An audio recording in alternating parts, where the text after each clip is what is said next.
I've been just like squirreling away money secretly.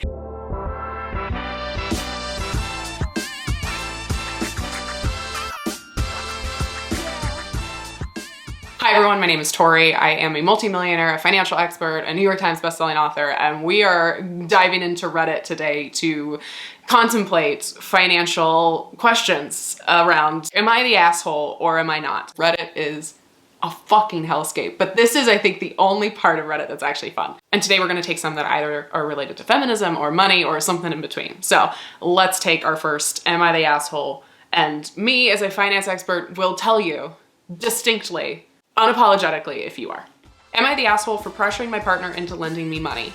Yes, but let's read it. I, 23 female, work 2 full-time jobs at once to pay off immigration fees and lawyers. First of all, that sucks. I'm sorry that you're working fucking 2 full-time jobs to not only just survive, but to pay lawyers. Lawyers are expensive. I work in construction and have started a cleaning business on the side for some extra money. My boyfriend, 24 male, is a citizen. He doesn't come from a rich family, but he's really good at saving money and has over 100K in cash. Okay, all right. My car recently broke down and I told my boyfriend I was thinking about getting a personal loan of about $6,000 to get a secondhand car. All right, so let's pause there. Personal loans are pretty much exactly what they sound like. It's you getting a loan, typically from a bank, for some sort of expense at a personal level, right? So a lot of times they're used in this kind of situation, which is like, I had this emergency. I don't have an emergency fund, which is why we talk about them at her first 100K so much. And I need this money. A personal loan isn't like the best option, right? Our best option is hopefully we have some money in savings to pay for it, right? A personal loan though might be a better option than something like a credit card, right? Than saying, okay, I'm gonna put this $6,000 of a new car on a credit card. Because if you put it on a credit card at something like 15 all the way up to 30% interest, that's gonna be really expensive. Personal loans, it depends on the interest rate, but it's typically less than a credit card and it might compound in a different way. So that's something to note. Just in general, just be really careful about personal loans. Make sure they're through a reputable institution, an established bank. Make sure that you're getting the best interest rate possible. And also just like with any other loan, make sure you actually have a plan to pay it off. So if this person, you know, big space 9611 is going to take out $6,000 in a personal loan, like have a plan to actually hopefully pay that off. Don't just like take out a personal loan as the like get out of jail free card and then be like, well, cool, I'll figure it out later. Like not the best strategy. My boyfriend advised against this and instead, oh, this is the part that's interesting, and insisted that I use my cash savings, about $3,000, to buy a really shitty car.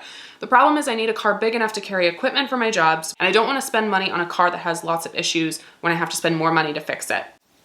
I mean, girl, I get it. I mean, that's the trade-off always, right? I can go to H&M and I can buy a $25 sweater and expect that it's going to fall apart in 3 months, or I can buy a $150 sweater, which is more money up front, but hope it lasts me longer. My boyfriend offered to lend me $2,000, okay? I then kind of yelled at him and told him if the roles were reversed, I would lend him all of the money instantly, which is true, by the way. He accused me of being emotionally manipulative. Girl. Okay, I just think $2,000 is such a slap in the face when I know that he can afford more. I love the edit because you know what happened is a bunch of people piled on the comments and she was like, hold on. Just to clarify, the car I need is about $9,000. Oh, okay, wait. Oh, so I see. We're getting a personal loan for $6,000 and then we're taking money out of the savings. Also, I'm apologizing today. I guess not everyone sees money the same way I do. I'm so jealous of his life. Okay, so if I'm putting my Grace hat on, they probably grew up in a family, and she basically says this, where money is really, really difficult to navigate, right? Sounds like grew up in a family where I didn't have a lot of money. The people who have money should just be giving it to me because they have more money than I do. So I have so much empathy and flexibility and understanding for that because she's in a sticky point with a lot of friction, which is like, I need a car for my job. My car broke down. I need money. This option isn't great, which is taking out a personal loan and withdrawing all my savings. So I'm gonna ask my boyfriend for the money instead, or basically guilt him into loaning me money. Here's the deal about asking for money, about loaning anybody money. Do not loan somebody money with the expectation you're gonna get it back.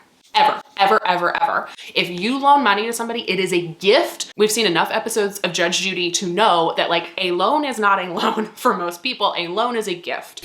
Goodbye. Thank you, Your Honor.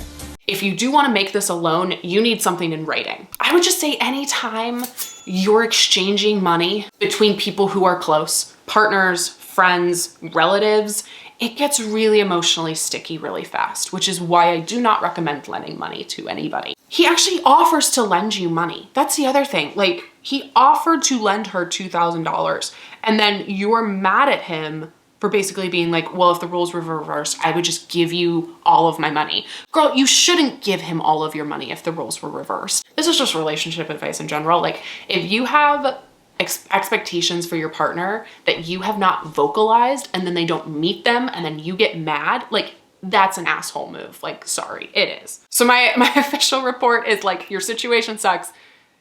You're the asshole. Don't emotionally manipulate anybody into giving you money, even if you're super stressed. I would recommend digging into some of your financial trauma and working through that. All right, next one. Am I the asshole for asking my dad for money for period products? My 16 female dad is a good dad, but when it comes to girl stuff, he's utterly useless. We're working on it. Dads are working on it. My mom is not in the picture. He's also been working right now due to the hours not being there for him, so he's really struggling. My school does provide period products. That's great. Thank you, schools. But they won't provide tampons to girls under 18 for some unknown reason. And when you ask for more than one pad, the receptionist gets really shitty with you for no good reason. Hey, Susan, back off. Okay, I asked my dad for money this morning because we're completely out at home, I'm assuming out of period products, and the receptionist wouldn't give me a spare yesterday. He asked what I needed money for, and I told him it was for tampons. He said he hasn't got it, I'm assuming the money. And I said he also hasn't got the money to be doing extra laundry because this is the sort of stuff I can't live without. He told me to ask my mom, so I texted her and she still hasn't responded. I asked him again and he lost his shit. I got angry back. I told him that one of the boys needed new socks. That wouldn't be an issue, or if we had no milk, it would be an issue, or it wouldn't be an issue. So why is it that it is not okay for me to get what I need when they can get what they need? I'm not sure if I'm being the asshole here. No, I don't want to get into family dynamics. No, you're not being the asshole for asking for what you need. Let's talk about period products for a second. Period products are taxed as luxury goods in many, many states, which means that they're taxed like alcohol or cigarettes. Like, that's crazy. On the flip side, Viagra is considered like normal and like reasonable and something that's needed, so that is not additionally taxed. That's fucking bananas. Period products are 100% necessary to any menstruating person's life.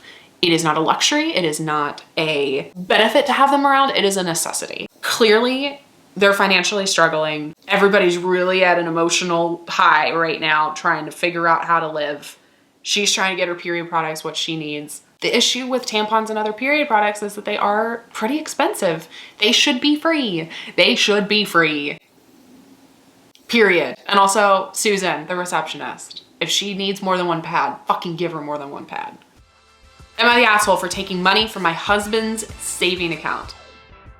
I, 27 female, have been with my husband for 8 years and married for 3. We have no children together, but plan on trying sometime next year.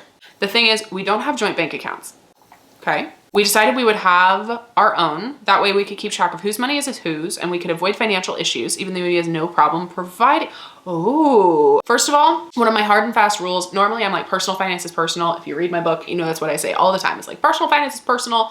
It's your life, it's your goals. There's very few hard and fast rules. I do have a hard and fast rule though about sharing accounts with a partner. You should not ever 100% combine your money with somebody else. You have to figure out what works for you. I typically do recommend for couples having some of your separate money and then a joint bank account. And it sounds like, if I am predicting the future here as I keep reading, the lack of joint bank account, I think, is gonna get a little tricky because you have joint expenses, right? You have a mortgage or rent or groceries, and like you wanna be able to easily take out of the joint account. So you're not trying to figure out every single month whose money is whose, but truly, whatever works for you, just please do not 100% combine your money. Let's keep going.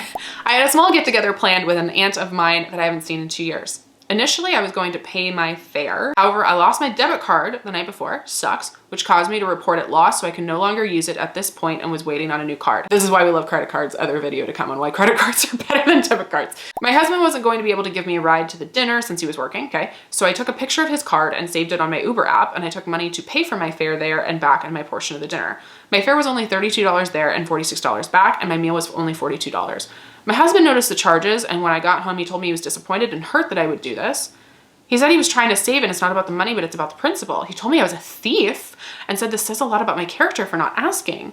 I feel like we are married and I don't see how he could see things this way. Am I the asshole? Oh my gosh. Okay.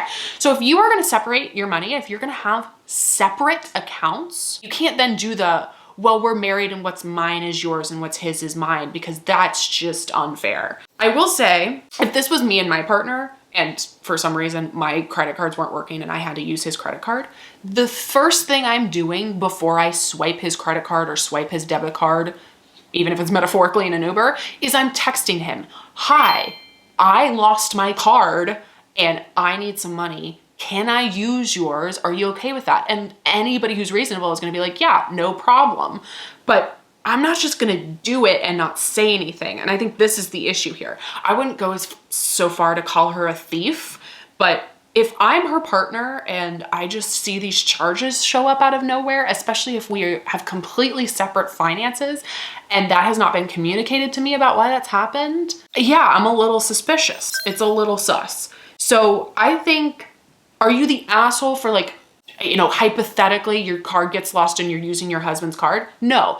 Are you the asshole for not checking with him, for telling him what's going on, for being financially transparent? Yeah, you are. Also, I know the way the internet works is we have to title things with the clickbait title versus what actually is going on. Taking money from my husband's savings account sounds like I've been just like squirreling away money secretly. So yeah, I think this is back to, like, anytime you can be transparent, like, do that. And again, if I'm borrowing anything, we've all seen, like, you know, the after school sitcoms where, like, something gets borrowed and then it breaks, but we didn't ask and then we have to figure out how to replace it. Like, it's the same thing. Ask, check in, be like, hey, this is the situation. They're gonna understand or else they're the asshole, but don't just take their money. So are you the asshole in this case? Yeah, because you weren't transparent. You didn't ask, there was no conversation. If you want to see more videos like this of me responding to Reddit threads of am I the asshole, or if we can just create our own, comment below. Ask me if you're the asshole and I'll tell you. I will tell you if you're the asshole. I want to see your questions and comments and concerns about if you're being a dick or not. As always, you can like, subscribe, you can hit the notification button. You've been on YouTube before, you know how this works. And we just appreciate your support and we can't wait to see you back here soon.